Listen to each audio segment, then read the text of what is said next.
প্রিয় শিক্ষার্থী বন্ধুরা, ঈদ মোবারক। আশা করি বাড়িতে আছো এবং নিরাপদে আছো। বিশ্ব যখন করোনা ভাইরাসের তাণ্ডবে দিশেহারা, ঠিক সেই সময় আমাদের মতো গরিব দেশের মানুষের ঘরে থাকাই শ্রেয়, নিরাপদ। আশা করছি তোমরা ঘরে আছো, নিরাপদে আছো। বন্ধুরা, আজকে যে বিষয়টি নিয়ে তোমাদের সাথে কথা বলবো সেটি হচ্ছে সম্মান তৃতীয় বর্ষের একটি গুরুত্বপূর্ণ পাঠ।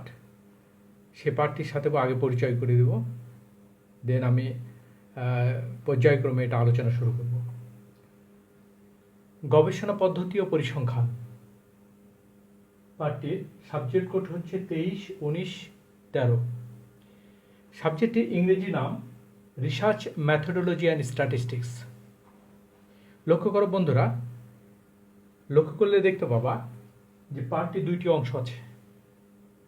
প্রথম অংশ হচ্ছে রিসার্চ ম্যাথোডোলজি, দ্বিতীয় অংশ হচ্ছে স্ট্যাটিস্টিক্স। রিসার্চ ম্যাথোডোলজি, প্রথমে এই অংশটার সাথে তোমাদের পরিচয় করিয়ে দিই। এই অংশটি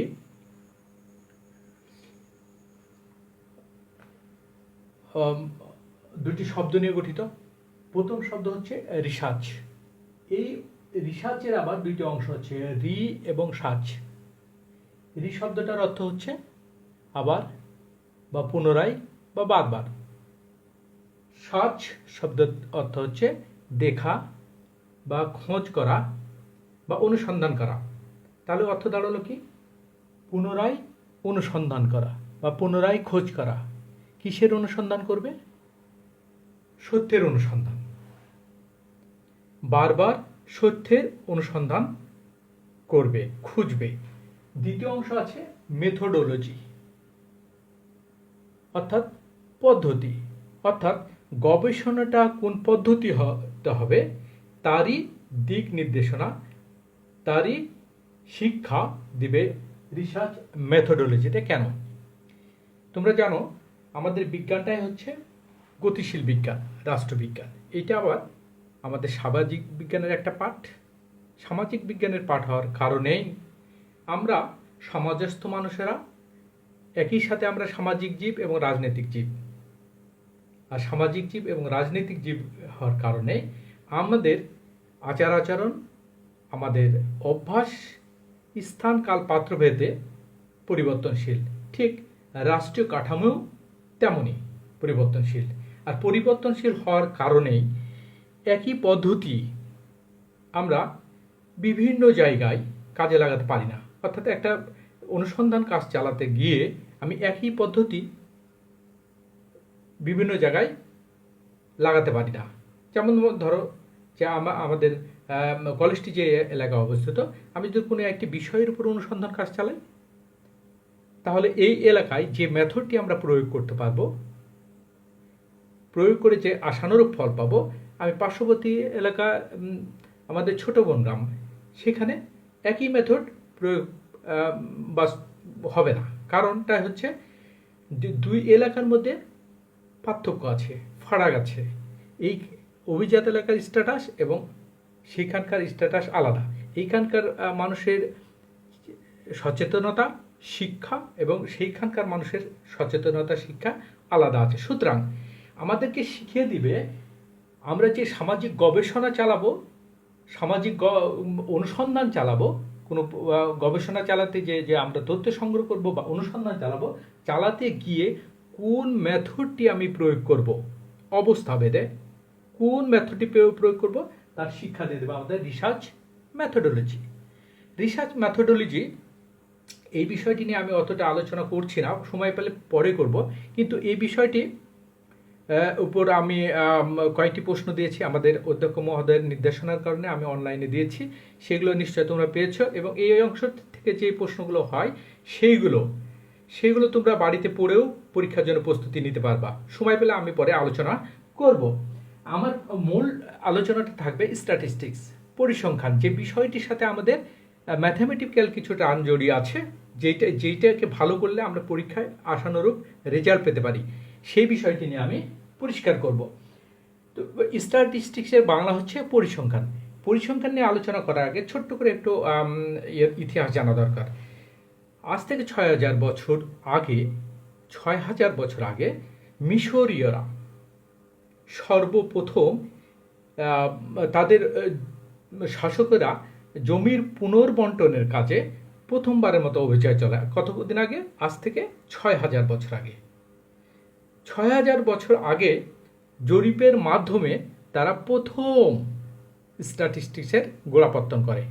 এরপরে চীন, ইটালি এবং গ্রিস একই পদ্ধতি অবলম্বন করে তাদের সম্পদের গণনা, তাদের জনসংখ্যার গণনা কাজে পরিসংখ্যানকে ব্যবহার করে। তৎকালীন সময় এই জন্য এই বিজ্ঞানটাকে বলা হতো সায়েন্স অফ কিংস, অর্থাৎ রাজাদের বিজ্ঞান। রাজাদের বিজ্ঞান বলা হতো। মধ্যযুগে আমরা এর ব্যবহার দেখতে পাই। মুঘল শাসক আমলের সম্রাট আকবরের আইনি আকবর গ্রন্থে এর প্রমাণ মিলে।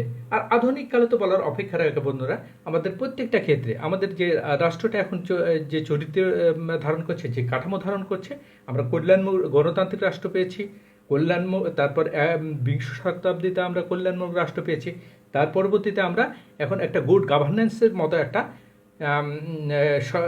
রাষ্ট্র কাঠামো দেখতে পাচ্ছি, যেখানে জনগণের কল্যাণ করাই হচ্ছে সেই রাষ্ট্রের কাজ। তাহলে আজ থেকে ৬,০০০ বছর আগে যদি রাষ্ট্র নিয়ে, রাষ্ট্রের জনগণকে নিয়ে, রাষ্ট্রের সম্পদ নিয়ে যদি এই কাজটা এর ব্যবহার হয়ে থাকে, তাহলে বর্তমানে জনগণের সেবা নিশ্চিত করতে হলে সরকার কি করছে, রাষ্ট্রগুলো কি করছে, রাষ্ট্রগুলো প্রশাসনিক বিকেন্দ্রীকরণের মাধ্যমে একেবারে তোমার দোরগোড়ায় চলে এসছে, তোমার দরজায় কড়া নাড়াচ্ছে, অর্থাৎ সেবা নিশ্চিত করা যায়। কতটি সেবা নিশ্চিত করে? সুতরাং আমরা বুঝতে পারছি যে পরিসংখ্যানে আমাদের বর্তমান এর ব্যবহার অনস্বীকার্য। মানে পরিসংখ্যান ছাড়া কোনো রাষ্ট্র বা কোনো সরকার এক ধাপ চলতে পারত না। আমরা ফিরে আসছি স্ট্যাটিস্টিক্সের কাছে। আমরা বলছিলাম পরিসংখ্যানে ইংরেজি প্রতিশব্দ হচ্ছে স্ট্যাটিস্টিক্স। শব্দটি ল্যাটিন শব্দ স্ট্যাটাস এবং ইটালিয়ান শব্দ স্টা থেকে উৎপত্তি হয়েছে, এবং কারো কারো মতে জার্মান শব্দ স্ট্যাটিস্টিক শব্দ থেকে স্ট্যাটিস্টিক শব্দটির উৎপত্তি হয়েছে। উৎপত্তিগত অর্থে যার অর্থ দাঁড়ায় সংখ্যা নিয়ে গণনার বিজ্ঞান। সংখ্যা দিয়ে গণনা করা যাবে এইরকম বিষয়বস্তুই হচ্ছে পরিসংখ্যানের বিষয়বস্তু বা পরিসংখ্যান। সংখ্যা দিয়ে গণনা করা যাবে না এইরকম বিষয় পরিসংখ্যানের বিষয়বস্তু হতে পারে না। তাহলে কি দাঁড়ালো বন্ধুরা, যে অবশ্যই পরিসংখ্যান হতে হলে যে তার অবশ্যই তাকে সংখ্যা দিয়ে বিচার করতে হবে, সংখ্যা দিয়ে উল্লেখ করতে পারা যাবে, পরিমাপ করতে পারা যাবে, এরকম বিষয়কে আমরা পরিসংখ্যান বলবো। একটু ফর এক্সাম্পল মাধ্যমে আমি ক্লিয়ার করি। ধরো আমরা একটা গবেষণা কাজ চালাতে চাই বঙ্গবন্ধু কলেজের উপর, বঙ্গবন্ধু কলেজের ছাত্রছাত্রীর উপর, যে বঙ্গবন্ধু কলেজের শিক্ষার্থীর সংখ্যা কত। তাহলে চলে আসবে এরকম করে যে উচ্চ মাধ্যমিক পর্যায়ে কতজন শিক্ষার্থী আছে আমাদের, স্নাতক পাস পর্যায়ে কতজন আছে, স্নাতক সম্মান পর্যায়ে কতজন আছে। তাহলে আলাদা আলাদা করে আমরা একটা গবেষণা চালাতে পারি। আবার এই গবেষণার মধ্যে আমরা বলতে পারি যে আমাদের যে শিক্ষার্থী আছে তাদের সঙ্গে ধর্মীয় ভিত্তিতে আমরা আরেকটি ইনফরমেশান পেতে পারি, গবেষণা চালাতে পারি। তাতে দেখা যাচ্ছে যে মুসলিম ধর্ম অবলম্বন কতজন আছে, হিন্দু আছে কতজন, খ্রিস্টান আছে কতজন, বা অন্যান্য ধর্ম অবলম্বন কতজন। বন্ধুরা, এই যে আমরা একটা গবেষণা চালালাম আমাদের শিক্ষার্থীদের উপর, তাহলে এই গবেষণায় কি আমরা আমাদের শিক্ষার্থীর সংখ্যা বলতে পারবো বঙ্গবন্ধু কলেজের? অবশ্যই বলতে পারবো বন্ধুরা, যে আমাদের এই গবেষণার মাধ্যমে উঠে আসবে যে আমাদের শিক্ষার্থীর সংখ্যা কত, এবং আমাদের উচ্চ মাধ্যমিক, স্নাতক পাস এবং সম্মান ক্ষেত্রে কতজন ছাত্রছাত্রী লেখাপড়া করছে, এবং এদের মধ্যে ধর্মীয় ভিত্তিতে কতজন শিক্ষার্থী আছে, এটা বলতে পারবো। আর একটু পরিষ্কার করি, ধরে নিই যে আমাদের বঙ্গবন্ধু কলেজে এমন একটি ঘটনা ঘটছে যে ঘটনাটা অত্যন্ত হৃদয় বিদারক, যার কারণে আমাদের প্রশাসক মহোদয়, শিক্ষক এবং শিক্ষার্থীরা প্রত্যেকেই, অর্থাৎ পুরো কলেজটাই শোকাহত। আবার যদি এই ঘটনাটাই আমরা ধরে নিই যে রাষ্ট্রবিজ্ঞান ডিপার্টমেন্টে ঘটেছে, তাহলে রাষ্ট্রবিজ্ঞান ডিপার্টমেন্টের শিক্ষক এবং শিক্ষার্থীরা যতটা শোকাহত, অন্য ডিপার্টমেন্টের শিক্ষকরা বা শিক্ষার্থীরা ততটা শোকাহত নয়। এটা আমাদের অনুমান, এটা ধারণা থেকে আমরা বলছি। কিন্তু কথা হচ্ছে, এই শোকাহত বা আমরা যে দুঃখ পেয়েছি, এই দুঃখ মাপার যন্ত্র কোথায়? কি দিয়ে মাপবো? অন্য কোনো বিজ্ঞান মাপতে পারে কিনা আমি জানি না, তবে পরিসংখ্যান এইটার মাপতে পারবে না, বা পরিসংখ্যানের কাছে এইরকম মাপার কোনো যন্ত্র নাই বা কোনো মিটার নাই যে এটা মেপে আমাদেরকে দেখাবে। যেহেতু এই শোকাহতর ঘটনা পরিসংখ্যান মাপতে পারবে না, সুতরাং আমরা বলতেই পারি চোখ বন্ধ করে যে এইটা পরিসংখ্যানের বিষয়বস্তু নয়। তাহলে দাঁড়ালো যে সংখ্যা দিয়ে বিচার করা যাবে, সংখ্যা দিয়ে উল্লেখ করা যাবে বা সংখ্যা দিয়ে পরিমাপ করা যাবে এমন বিষয়বস্তুকে পরিসংখ্যানের বিষয়বস্তু বলে আমরা বলতে পারবো। বন্ধুরা, আমরা কয়েকজন পরিসংখ্যানবিদের সংজ্ঞা আলোচনা করলে আমরা আরেকটু পরিষ্কার হব। যেমন ডক্টর এ.এল. বাউলি বলছেন, পরিসংখ্যান হলো কোনো অনুসন্ধানের ক্ষেত্রে প্রাপ্ত তথ্যের সংখ্যাত্মক বর্ণনা। বলছে পরিসংখ্যান হলো কোনো অনুসন্ধান ক্ষেত্রে প্রাপ্ত তথ্যের সংখ্যাত্মক বর্ণনা, অর্থাৎ যে অনুসন্ধানটা করতে যাবে সেইখান থেকে যে তথ্যটা পাওয়া যাবে সেইটার সংখ্যা দিয়ে উল্লেখ করতে হবে। সংখ্যা দিয়ে উল্লেখ করতে হবে, সংখ্যা দিয়ে উল্লেখ করা যাবে না। আমি একটু আগে উদাহরণ দিয়েছি, আমরা শোকাহতের ঘটনার সংখ্যা দিয়ে বর্ণনা করতে পারি না, সুতরাং সেটা পরিসংখ্যান নয়। পরিসংখ্যানের বিষয়বস্তু হতে হলে, পরিসংখ্যান হতে হলে অবশ্যই তাকে সংখ্যা দিয়ে বর্ণনা করতে হবে। রোনিয়ন এবং কোলম্যান বলছেন, পরিসংখ্যান হলো নিয়মতান্ত্রিকভাবে উপাত্ত সংগ্রহ, যাচাই এবং সিদ্ধান্ত গ্রহণের প্রক্রিয়া।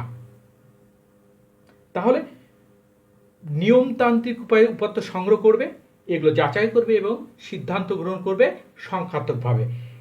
ক্রক্সন এবং কাউডেন বলছেন, সংখ্যাত্মক তথ্যাবলী সংগ্রহ, উপস্থাপন, বিশ্লেষণ এবং ব্যাখ্যা প্রদান করাকে পরিসংখ্যান বলে।